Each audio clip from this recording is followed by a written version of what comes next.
I've been seeing a lady in white my entire life. Perhaps saying my entire life is a little bit of a stretch, but it's been just about that long. My first encounter with her was when I was 8. We just moved to a new neighbourhood a couple months back. Now that we were settled, my father had gone on a business trip to Guatemala and came back with a friend. He stayed in our spare bedroom for a couple of weeks. My family works in fashion. My mother a seamstress and a tailor, and my father is a designer and business owner. Our house was generally littered with rolls of fabrics, sheets of paper for designs and patterns, and half-finished projects that were in transition from our home and their work. We had a couple bust mannequins, and they'd usually stay in the living room with some of my mum's work on display. It wasn't strange for my dad to bring over a business partner or family friend to stay for a week or two so they could work on ideas together. One of those nights, it was just me and my mum, as my dad and his friend were still at work. I was in the living room, finishing my schoolwork, and my mum was in the kitchen, preparing dinner. To add context, my house was shaped like an L. The living room was on one end of the L, the kitchen on the other, and the two hallways connecting them had access to the bedrooms. This meant my mum and I were on opposite sides of the house. I remember pulling out my battered copy of Fantastic Mr. Fox and turning on the TV right before it happened. I felt a tickle in the back of my throat and decided to grab a glass of water. When I got up and walked into the first hallway, something wasn't right. The hallway felt tighter. The cherry flooring my mum loved so much looked both duller and richer at the same time. The closed door to the spare room in the middle of the hallway seemed to get taller and skinnier. The white walls were curving inwards, and I was at the centre of it all. I took a step into the hallway, and nothing happened. The breath I didn't know I was holding was exhaled, and I took another step. I was still okay. I took a deep breath. The faint scent of rotten eggs lingered nearby. I took a few more steps, ignoring the hairs standing up on my arms and the back of my neck. It was when I got to the middle of the hallway that I realized something was wrong. The door to the spare room was closed this morning, and the door was closed when I got home, so why was it cracked open now? My heartbeat grew louder. I felt it throbbing in my eardrums. The itch in my throat got stronger. I reached for the door handle to pull it closed. The handle twisted before I grabbed it, and the door whipped itself open. My heart dropped with it. When the door opened to reveal nothing but white. I was confused. I know I should have been scared, but for some reason, I just couldn't be. It wasn't just white, it was a thick white sheet of fabric that flowed back and forth. I reached out and touched it, feeling the silky softness run through my fingers. It glided like the rain sliding down glass. The blood in my veins pulsed with every movement I made. My body knew that I should not have been there any longer, but my mind didn't. This had to be just another project, just like the hundreds I've seen come and go out of my house. My gaze continued upwards, and I saw that the white fabric wasn't just a sheet, but a part of a long, white dress. The bodice of the dress was lacy and tight, and there were more ruffles on the chest than I really thought were necessary. Under the dress was pale, flawless skin, lighter than the dress itself. Flowing down the bottom of the bodice were matted strands of silvery grey hair. I continued to look up. Her neck was adorned with silver and pearls atop the lacy trim. And her face. Well, there was none. There was no face. She looked like one of the mannequins in the living room. We were both still for a moment, and my hand had long let go of her dress. Was she one of the mannequins from the living room? It was her arms stretching out and reaching for my face that had me realize she wasn't.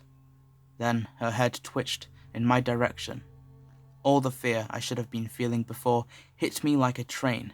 My mouth formed into the shape of an O, but the scream I felt building inside got caught in my throat. Her hand was revealing itself from under the long sleeve of the dress, but it was no hand at all. It lacked the pale skin found mostly on her face, but was a muscly red mess of sinew and bone. Her nails were long, chipped and yellowed at the bases, and they were centimeters from my face. It was enough to kick my ass into gear. I didn't want those hands anywhere near me.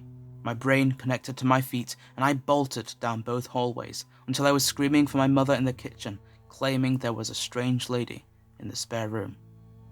She spent a few minutes calming me down, assuring me that there was no one in the house but us.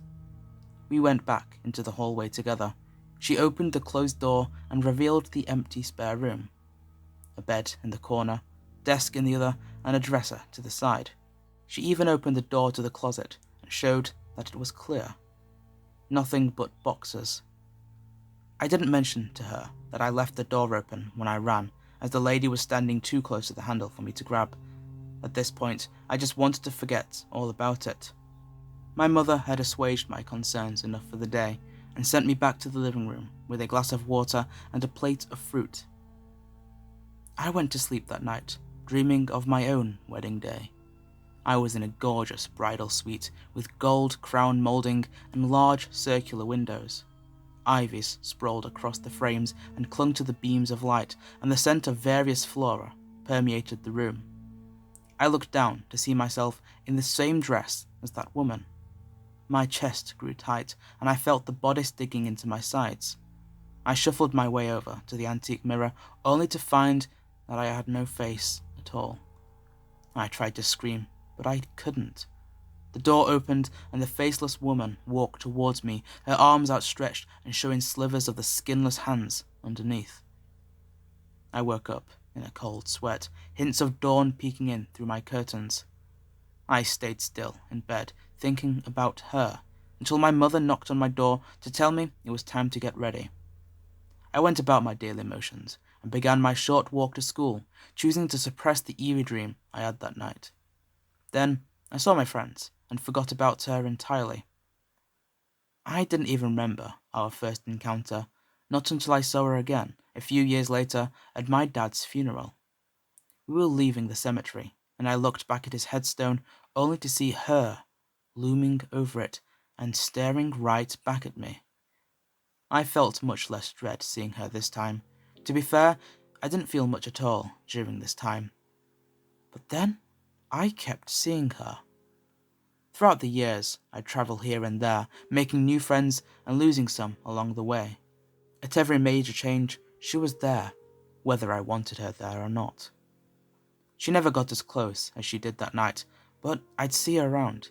She'd be on the opposite side of the subway and disappear as a train would pass by. In the windows of the opposite train car, sometimes I'd see a blur of white. I was on a plane once, and I saw her sitting solemnly on the wing while we flew thousands of miles above the clouds. That cabin smelled like petrichor that day. The night I ran for my life from one end of the city to the other, I felt long strands of hair brush against my shoulder at the bus stop.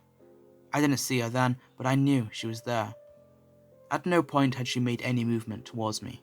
All these times, we'd see each other in passing, like we were just roommates with different schedules. She stayed on her side, and I stayed on mine. Against my better judgment, I even gave her a name in my head. Growing up with folk tales from a traditional country means you know better than to start naming things that should stay unnamed, but I couldn't help it. I never spoke about her to anybody. I just needed a way to refer to her in my thoughts. At one point, I had to stop calling her just the lady in white. It meant little though, as she didn't show up for years after that night at the bus stop. During that time, I managed to turn around my life. It wasn't that I was doing anything wrong, but more so that I hadn't done anything right. I dropped out of college at 19, packed a bag and booked a one-way trip to Spain. I spent a year there, a couple more in Europe, and ended up back in New York. A couple road trips and a flight back from Canada later, I realized that I needed a better way of sustaining myself. Having spent my early 20s as a travelling nomad, I successfully stumbled upon a job as a copy editor for a lifestyle magazine. A couple years of bouncing around for them, and I landed myself as the creative director of an upcoming startup for those who were kickstarting their digital nomad life. As a part of the job, I was required to travel to such locations on demand. We needed a slew of content before our launch, and I was in charge of getting it. Being paid to travel and write about it was honestly a dream, and I was finally in a place where I could say that I was happy. I suppose that's why I shouldn't have been surprised when she showed up again. I was stepping off a jet at LAX when I felt it. The airport just felt smaller than it did before. The people around me seemed to be moving at a step slower than I was. While the sun was still high in the sky and its rays beamed through the windows, I couldn't feel the heat from it. The air tasted stale and slightly of ash, but I continued to move. I had a bunch of meetings early tomorrow morning, and I only had a few hours to spend in LA before I would be whisked off to Napa for the weekend. I couldn't afford to lose any time. I made my way outside to the passenger pickup location to look for my driver when I saw her instead. Standing on the other end of the street under the parking garage in stark contrast to the dark entrance was her, Eliana. She was as still as ever before. The hem of her dress flowed back and forth as ever before, though not a single breeze came in our direction. I felt my throat get dry when I felt someone grab the back of my shirt and pull me into the street. My elbows hit the pavement first, sending jolts of pain up my arms. My head was next, and I went dizzy the moment I felt it crack against the concrete. My suitcase fell on top of me, creating another layer of pain and confusion for me. I groaned and turned my head, only to become starstruck when I saw two beams of bright light coming in my direction with what seemed like no intention to stop. I was about to die. The next 10 seconds felt like an eternity. I barely heard the screech of tires before I was picked up with superhuman ease and flung back onto the sidewalk. Stars reeling around in my vision, I fought through it to see her where I had originally landed. She was crouched in the street, feet pointed outwards. Her head moved around in erratic ticks as if she was a broken doll, still facing the car. One of her arms was stretched out, touching the car that would have hit me. Except, on closer look, it seemed like the front end of it had been crumpled up. Almost as if the car had run into her and met its demise that way. There was a plume of black smoke seeping out of the driver's side window. The smoke was so thick, I was sure it was why I was tasting ash in my mouth. Thin tendrils of smoke dropped from the window, one slithering towards Eliana and the other towards me. Why didn't I feel scared? With an ear-splitting screech into the skies, the smoke dissipated. For a second, I thought I saw a tongue dart out of where her mouth should have been. She let go of the car and got on all fours. She moved like a spider, both in fashion and in speed. I didn't have time to react. Her faceless face was next to mine now, a sinewy hand reaching towards my face like they did all those years ago. She reeked of sulfur and ash, strong enough to gag me. She sat in front of me, on her knees. I stared at her hands, too afraid to meet the white void that sat where her face should. Her other hand touched my own, and suddenly I was that 8-year-old in the hallway once again. All the fear from the countless sightings of her had found itself in a pit in my stomach, growing stronger as she got closer. I couldn't move. I couldn't scream. I couldn't talk. I was frozen, and she was here. All I could do was beg. Please, Eliana, I thought. Please don't hurt me. Her head cocked suddenly, and I heard a deep guttural clicking come from the direction her mouth should have been.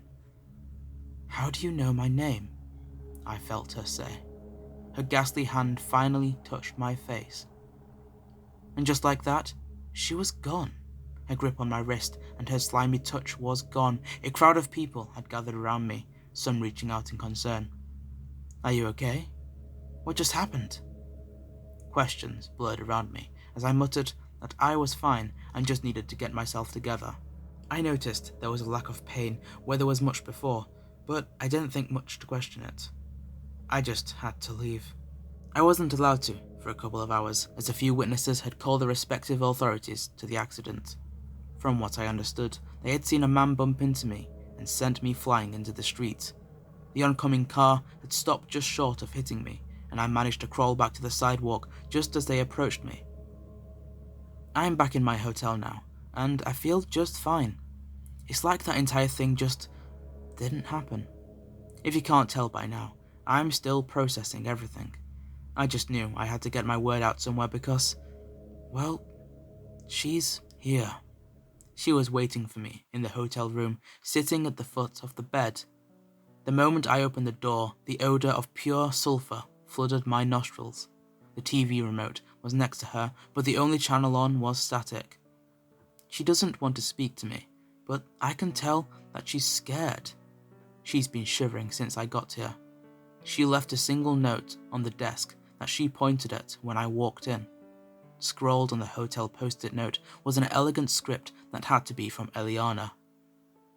They know we met. She just keeps staring into the TV. She hasn't told me who they are. I don't know if I want to ask.